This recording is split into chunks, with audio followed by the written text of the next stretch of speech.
ხალხური სიმღერის სახელმწიფო ანსამბლ ბასიანის დაარსებიდან 25 წელი გავიდა. ცხადია საიუბილეო თარიღთან დაკავშირებით მიეწონება კონცერტი და 22 დეკემბერს ჯანსუღ კახეთის მუსიკალურ ცენტრში გაიმართება საიუბილეო შემაჯამებელი კონცერტი.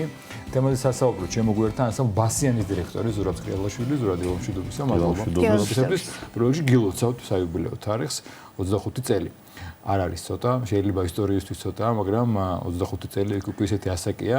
ნაყოფიერი წლები ქონდათ ძალიან და შეიძლება ითქვას, ახლა ვინც იცის, ვინ თვალყოს ადევნებს, დღეს ყველა მიცის თქვენი ანსამბლი არ ამარო საქართველოში, მაგრამ აი პირველი ნაბიჯებიდან მოყოლებული ძალიან ნაყოფიერი იყო თქვენი საქმიანობა და ამის შედეგი ისე არის, რომ დღეს ერთ-ერთი გამორჩეული ანსამბლი ხართ. როგორ ემზადებით საიუბილეოდ, რას წარუდგენთ მსმენელს, მაყურებელს, რომელსაც შეგიყვართ?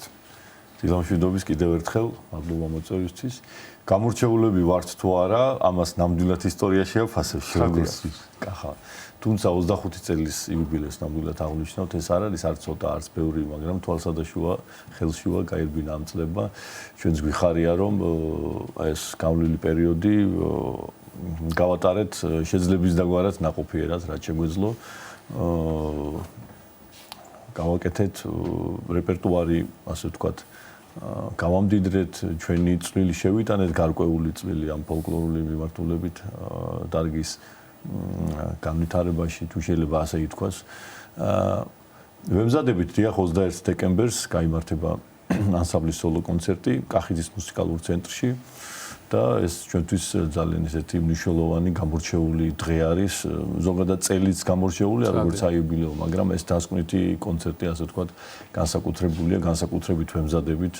ესე იგი ისე ვემზადებით თითქოს აი რაღაცა პირველი კონცერტი იყოს ამ წლების და მიუხედავად ძალიან ენთუზიაზმით აღელავთ კიდევაც და აი ვფიქრობთ როგორი გამოვა რანაირად. ამიტომაც არის თქვენი ყოველი გამოსვლა და სამახსოვრებელი სწორედ ამ განცდით და ამ შეხსით კი და გამორჩეული. ზურაბ საქართველოში ფოლკლორული ანსამბლები არავის უკვირს და ძალიან დიდი ტრადიცია გვაქვს ამის დიდი წინაპრების და დიდი ლოდვარების დაარსებული. თქვენც რო შემოხვედით, თუ დაიწყეთ მაშინაც არსებობდნენ. თუმცა კიდევ ერთხელ ვიძახი, ისე როგორც ყველა სხვა ანსამბლი, რაღაც თავის მიმართულება ქონდა, თავის ზაქონა, თავის მსმენელი ყავს, თავისი მაყურებელი ყავს. შენი შეფასებით, შენი დაკვირვებით, შენი როგორც წევრის, რა არის ის თქვენი მიმართულება, რითიც აი თქვენი გზა ირჩიეთ, თქვენი მიმართულება ირჩიეთ, თქვენ თუ რომ გამამრავლეთ რეპერტუარიო და აი რა იყო დასახული მიზნად, რომ რა იყო ბასიანის ფიქრები, რომ ამ კუთხით თავისი ნიშა, თავისი კვალი რითი დაეტოვებინა. კი, ძალიან საინტერესო შეკითხვაა, მადლობა. ნამდვილად დღეს ბევრი ძალიან კარგი ფოლკლორული ანსამბლი მუშაობს, მოღვაწეობს, ასე ვთქვათ, ემსახურება ამ საქმეს და ეს ამ მიმართულებით ჩვენი პასუხისგებლობაც ძალიან დიდია. როდესაც ჩვენ დავიწყეთ მუშაობა, როდესაც შეიქმნა ანსამბლი, იმ დროს იმ პერიოდში არ იყო. არ იყო ასე ცხადია. მე დროდადრო ეს მომრავლდა და ძალიან კარგია, კი, რა თქმა უნდა. თუმცა არსებობს ისტორია ანსამბლებისა, რა ანსამბლები ყავდა, როგორი ანსამბლები იყვნენ გასულ საუკუნეში, ეს იყო არ ვიცი რეგიონებში თუ თბილისში თუ დედაქალაქში თუ სხვადასხვა ქალაქებში ხო ისეთი ანსამბლები იყვნენ და ისეთი ჩანაწერები გვაქვს დღესაც რომ აი როდესაც ამას უსმენ ამის კვალდაკვალ რომ მიდიხარ არ შეიძლება რომ შენ რაღაცა სხვანაირად გააკეთო.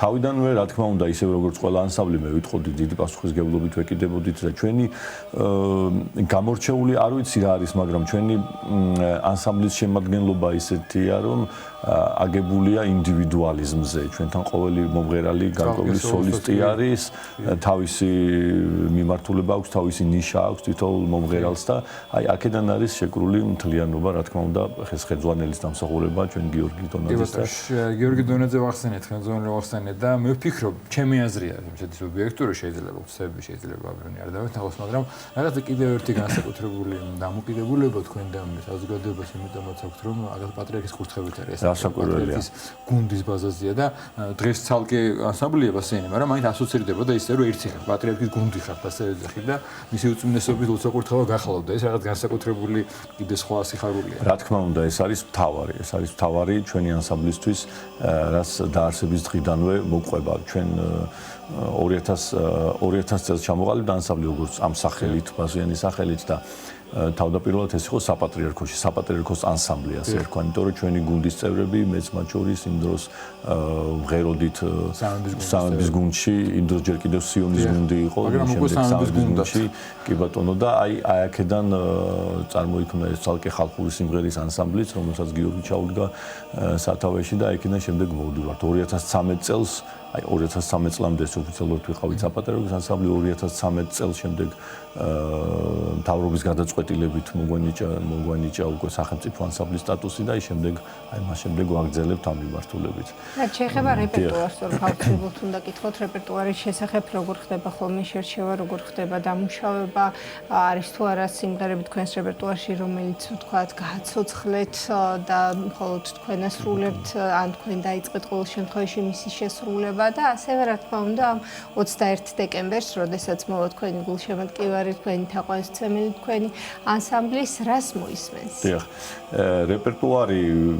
რეპერტუარის შერჩევის პროცესი ზოგადად ძალიან საინტერესოა, იმიტომ რომ ეს არ არის ესეთი რაღაცა ცალსახე ერთი მიმართულებით, რომ აი თქვათ ხელმძღვანელი ამ შემთხვევაში გიორგი მოვა და იტყვის აი ეს სიმღერები გავაკეთოთ. მიდის დიდი მსჯელობა, ვარიანტების შერჩევა, ეს სიმღერა როგორ გაკეთდება, მე ამ სიმღერის მორგება უნდა მოხდეს ანსამბლზე. შეიძლება რაღაც სიმღერა მოგვეწონოს, გავაკეთოთ, მაგრამ რაღაც ანსამბლი ვერ მოიგოს, სოლისტმა ვერ მოიგოს და ეს სულ ცვალებადი ესეთი ცოცხალი პროცესია, შემოქმედებითი პროცესია, მე ვფიქრობ, რომელიც ალბათ ყველა მუსიკალურ კოლექტივს აქვს. საჭიროც არის, იმიტომ რომ ეს ცალსახა მიდგომა არ უყვარს შემოქმედებას. თქვენი მოიხსენებათ. რაც შეეხება კონცერტს 21 დეკემბრის კონცერტს, იმდენად რამდენადაც საიუბილეო კონცერტია, ჩვენ შევეცადეთ ისეთ სიმღერები შეგვერჩია, რომელიც ახალი რეპერტუარიც იქნება, ახალი გაცოცხლებული, აღდგენილი ცოტათ ისეთ ძლებს, მაგრამ გაცოცხლებული იმას ნიშნავს, რომ თქვათ არსებობს მისი საარქივო ჩანაწერი, რომელიც თქვათ რაღაცა ათეული წლებია არ გაჟღერებულა ახალი ანსამბლების მიერ. ასეთი სიმღერა ბევრია ჩვენ რეპერტუარში. ჩვენეული ვერსიებიც არის? დიახ, ჩვენეული ვერსიებიც არის. დიახ, თითქმის ყველა სიმღერას ნებისმიერ სიმღერა შეიძლება ძალიან ცნობილი სიმღერა იყოს, მაგრამ ვცდილობთ რომ ჩვენეული ვერსია გავაკეთოთ. ესეთი შექმნათ იმ ჩარჩოების რა თქმა უნდა გათვალისწინებით, რასაც ითვალისწინებს ტრადიციული მიმართულება. ზურაბ, არ შეიძლება ჩვენ არ ვახსენოთ ის დიდი ხალხი. ბატონი ნანზორ ერქომაშვილი და სხვები, ვინც იყვნენ თქვენი პედაგოგები, ვინც იყვნენ თქვენი დიდი მხარდამჭერები. აი, ვინ არიან, ვის გამოყოფდით, იმიტომ რომ თქვენ ყველანი შეიკრიბეთ ახალგაზრდები მაშინ, რომელთაც თქვენათ ეს გამოცდილება ბავშვობიდან დაკავშირებული იყავით ფოლკლორთან და შენ სწორად აღნიშნე, რომ ჩვენ დაახლოებით ერთი თავობარად ესე არ იყო ახლა კარგია და ყოველს თილობს. მაშინ არ იყო ესე ძალიან და იწყებდნენ და ამ ხალხის რაღაც დიდი საქმეა ძალიან, ხო? აი უდიდესი. ვინც შემოგვინახა და გადაგვირჩინეს ჩვენი მარგალეტი, ჩვენი ფოლკლორი და ვინ იყვნენ ის ხალხი, ვინც თავიდან გვერდში დაგიდგათ, მათაც ითვალისწინებდით თქვენი მხარდაჭერა და ამ გზაზე დაგაყენათ პირდაპირ.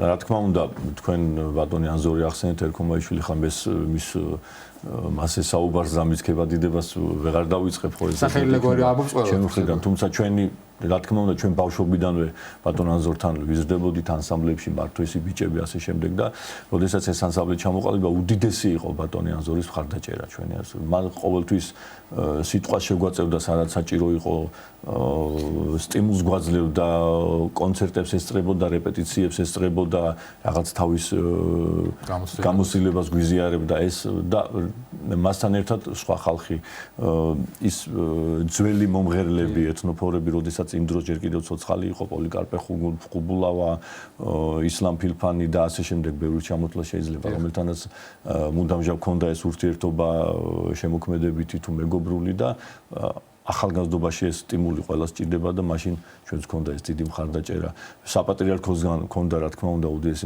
მხარდაჭერა პატრიარქისგან ბევრი ფაქტორი იყო მე სხვადასხვა ხალხი რომელთაც რაღაცა დროთა განმავლობაში ხელი შეგვიწყეს და ძალიან დაგვეხმარენ და არ შეიძლება არ ვახსენოთ კულტურის სამინისტრო დღეს რომელიც განსაკუთრებით ყურადღებას უთმობს ტრადიციულ მიმართულებას და რა თქმა უნდა ეს კონცერტიც რომარა სამინისტრო ძალიან გაგვიჭირდება და მისი ჩატარება. ცოტა ხნის წინ იტალიაში გამართული კონცერტიც ერთ-ერთი იყო ეს ყველაფერი, მაგრამ თქვენზე ყავდა. ასე რომ მე ხა სახელ და გვარების ჩამოთვლას დავიწყო შორს წაგვიყვათ, მაგრამ აქედანვე მინდა დიდი მადლობა გადავუხადო მათ ვინც ანსამბლს დაარსებისთანავე გვერდში ედგა და დღეს რომ ჩვენ 25 წლის იუბილეს აღნიშნავთ, ავაც თუ კარგად ეს სხვა საქმეა, მაგრამ 25 წელი რომ ვართ ძალიან ბევრი ადამიანის დამსახურება და ჩვენ ძალიან კარგად მაგრამ აქვე უნდა ვისარგებლო შემთხვევით და ვახსენოთ თქვენი საერთაშორისო წარმატებაც ჩვენ ცხადია ვსაუბრობთ მაინც აქაურ ამბებზე როგორა მაგრამ მე ვიცი გარკვეულწილად რამდენიმე კონცერტის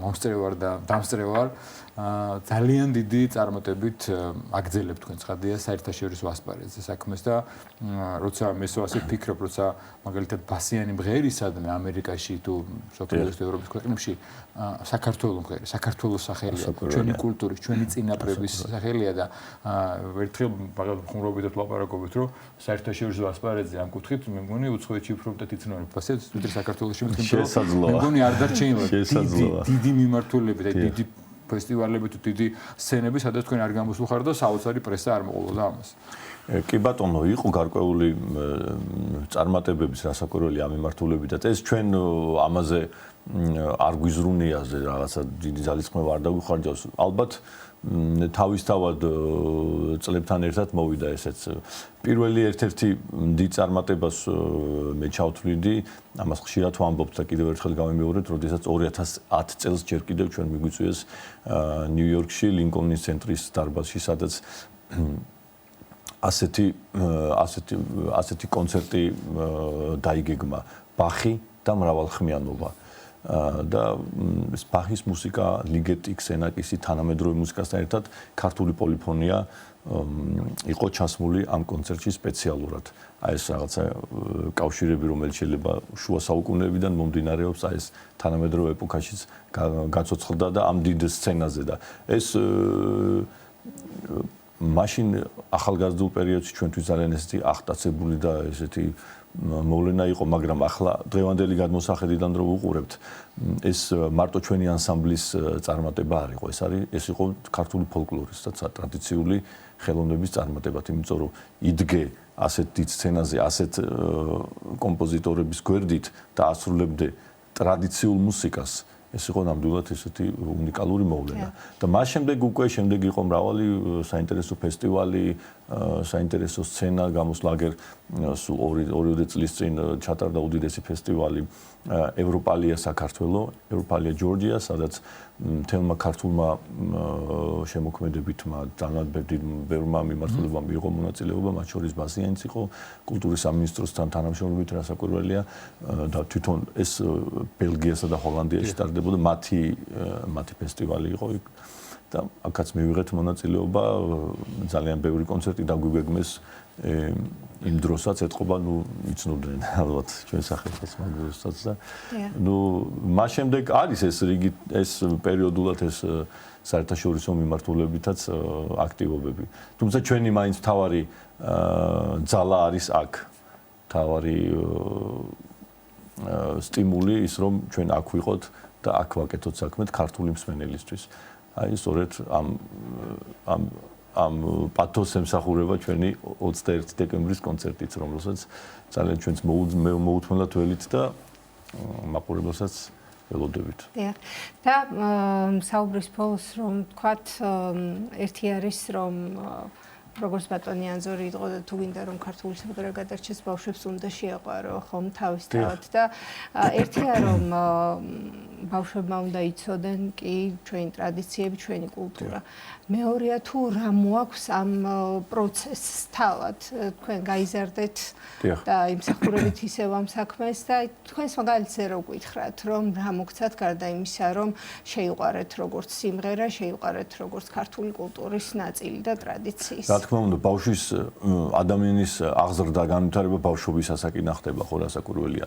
ბავშვობის ასაკში რასთანაც ექნება შეხება, შემდეგ ახალგაზრდობაშიც და რო გაიზრდება, იმ გადაწყვეტილებებს იღებს შესაბამისად რა გააკეთოს, როგორ რა მიმართულებით განავითაროს თავისი შემდეგი კარიერა, ხო, ახალგაზრდა, ამიტომ ეს ბავშვთა ჯგუფებს ზოგადად ბავშვთა ანსამბლებს ძალიან დიდი მნიშვნელობა აქვს ჩვენს ბავშვთა ანსამბლებში ვიზრდებოდის როგორც ვახსენე მართვე ბიჭები ჩემთვის პირადად ამან განაპირობა რომ შემდეგ ამ მიმართულებით გამეგრძელებინა ჩემი პროფესიული გზა დიახ თუმცა ერთი რამაც არის ძალიან დიდი დატვირთვა აქვს ეს ტრადიციულ ანსამბლებში ყოფნას. იმიტომ რომ თუ ყველა ბავშვი რა თქმა უნდა შეიძლება მუსიკოსი პროფესიულად არ გამოვიდეს, მაგრამ როდესაც ის ბავშვობიდან ეზიარება ტრადიციულ მუსიკას, ხალხს უსვამ ტრადიციულ მუსიკას, ის ფესვებთან იმდენად მჭიდრო ხდება შემდეგ მისი კონტაქტი და სიყვარული, რომ ეს მთელი ცხოვრება მას გაყვება რა პროფესიას არ უნდა აირჩიოს და ეს ეროვნული რაღაცა ხალხური ტრადიციული მიმართულება მით უმეტეს როდესაც საქმე გვაქვს მუსიკასთან, ამას ძალიან დიდი ძალა აქვს ზოგადად ადამიანის ცხოვრებაში და ამიტომ დიდი მნიშვნელობა აქვს რა თქმა უნდა ბავშვობიდან და აქვე უნდა აღინიშნოს ალბათ ისიც რომ ძალიან ხშირად თქვენ აი ჩვენ ძალიან კარგი რამე აღინიშნეს რომ ეს ანსამბლი შეიძლება გამოირჩევა იმითაც რომ ყველას აქვს რაღაც ინდივიდუალური მონაცემები და ყველა თქვენ რამ ბევრი თქვენგანი მათ შორის გიორგი რაწყებული შენსხვების სხვადასხვა მიმართულებითაც მუშაობთ ხო აი შენ გალუვის უნივერსიტეტში ფოლკლორის ცენტრი ამასაც ალბათ რაც ჩვენ თქვენ მე რომ აი იგივე რეპერტუარი ის დროს ყველას თავის აზრი აქვს ამასაც ალბათ მნიშვნელობა ანსამბლის სიძლიერეში ანსამბლის განვითარებაში რომ ყველას თავისი საქმეში ჩართული არ უბრალოდ ვიკრებებით და მღერით ამ საქმეს ემსახურებთ ან თქვენი პროფესიაა პირდაპირ თქვენი სამსახურია მოდი ასე დიახ ყველანაირი მნიშვნელობით კი ჩვენთან არის რაღაცა გარკვეული ჯგუფები თუ შეიძლება დავართვათ რომელიც თქვა კახელების ჯგუფი რომელთაც ირჩევენ რეპერტუარს ამუშავებენ და შემდეგ ხდება მისი მოსმენა გიორგი უსმენს ჩვენ ვუსმენთ და ამის განხილვა ვთქვათ ჩვენ თქვა გავაკეთებთ თქვა გურულ სიმღერებს რაღაცას თქვა ხო ან საგალობლებს გავაკეთებთ მე ერთად მოვისმენთ ვიბჯელებთ როგორ არის როგორ ჯობია გამოდგება ესა თუ ის ნიმუში არ გამოდგება და ასე მიდის მიმერთ მუშაობა მე ვფიქრობ ამანაც განაპირობა ანსამბლის მრავალფეროვანი რეპერტუარი სხვანაირად არც გამოვიდა იმიტომ რომ ძველი ტრადიცია ეს ჩვენი მოგონილი არ არის ძველი ტრადიცია არის ასეთი სახელმწიფო ანსამბლებშიც დიდ სახელმწიფო ანსამბლებში ძველად ასე იყო ჯგუფები იყო გურულების ჯგუფი კახორების ჯგუფი უფრო დიდი მასშტაბების რა თქმა უნდა რომლებიც მუშაობდნენ სხვადასხვა ლოტბარები ყავდათ მათ ჩვენთანაც ასეა გარკვეულწილად მუშაობდნენ აკეთებდნენ თავიანთ რეპერტუარს და მერე შეხდებოდა მისი შეკრება და რა თქმა უნდა სამხატვრო ხელმძღვანელის მიერ მისი გარკვეული მიმართულების მიცემა და აი ეს ამ მიმართულებით